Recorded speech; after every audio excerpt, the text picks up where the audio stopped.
General George Patton, General Douglas MacArthur. دۆناڵد ترامپ سەرۆکی هەڵبژێراوی ئەمریکا لە کاتی هەڵمەتی هەڵبژاردندا بەڵێنیدا ڕێگری لە موسڵمانان بکات لە چوونە ناو ئەمریکاوە. لە ئێستادا پێشبینی دەکرێت ترامپ لە کاتی گرتنە دەستی دەسەڵات لە سەرەتای ساڵی ئایندەوە بەڵێنەکەی جێبەجێ بکات.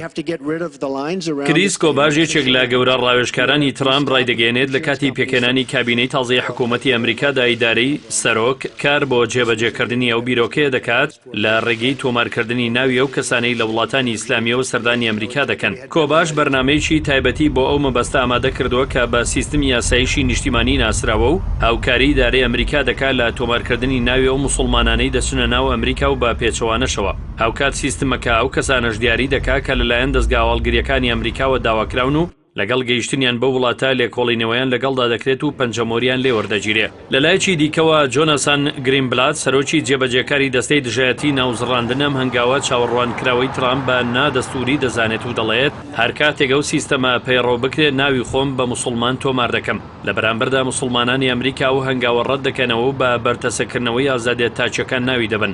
کۆڵن کریستۆفەر جێگری سەرۆکی کاروباری حکومی لە ناوەندی دارولهیجرا کە گەورەترین مزگەوتی باکووری ویلایەتی ڤێرجینیای ڕایگەیان هەوڵەکەی ترامپ هیچ بنەمایەکی یاسایی نییە.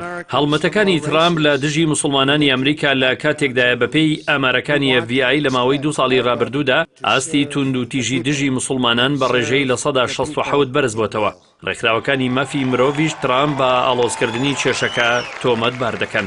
Working together, we will begin the urgent task of rebuilding our